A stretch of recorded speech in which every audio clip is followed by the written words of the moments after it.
హే varies ఈ మధ్య అందరికీ కొంచెం హెల్త్ కాన్షియస్ పెరుగుతూ వస్తుంది. సరే, ఏ విటమిన్ డెఫిషియన్సీ అయినా సరే, ఏ విటమిన్ అయినా, ఫ్యాట్స్ అయినా, ప్రోటీన్ అయినా, ఏదైనా బాడీలో తక్కువైతే దానికి సైడ్ ఎఫెక్ట్స్ ఉండనే ఉంటున్నాయి. ఏదో ఒక హెల్త్ ఇష్యూ వస్తూనే ఉంటుంది. ఎంత న్యాచురల్ ఫుడ్ తింటున్నా సరే, అన్ని వైటమిన్స్‌ని బ్యాలెన్స్ చేయగలుగుతామా లేదా అని కొంచెం టెన్షన్‌గా ఉంది. బ్యాలెన్స్ చేయడం చాలా కష్టం అని అనిపిస్తుంది. అంటే ఆ! అవును. ఏదో ఒక డెఫిషియన్సీ వస్తూనే ఉంటుంది. అన్నీ బ్యాలెన్స్ చేస్తూ తినడం ఈ హెక్టిక్ షెడ్యూల్‌లో చాలా కష్టమే. మరి ఏదైనా న్యాచురల్ సొల్యూషన్ ఉండిందా? లేదంటే ఆర్టిఫిషియల్‌గా ల్యాబ్స్‌లో సింథటిక్‌గా తయారు చేసిన టాబ్లెట్స్ వాడుతూనే ఉండాలా? లేదు. టాబ్లెట్స్ వాడాల్సిన అవసరం లేదు. దీనికంటూ ఒక న్యాచురల్ సొల్యూషన్ ఉండింది. ఓహ్! నిజమా? అదేంటో చెప్పేసేయ్ అంటారా?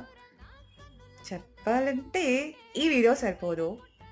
ఫర్దర్‌గా వీడియోస్ చేస్తాను దీని గురించి. లైక్, షేర్, సబ్స్క్రైబ్ చేసి వెయిట్ చేస్తూ చూడండి. నేను మీ హనీషా.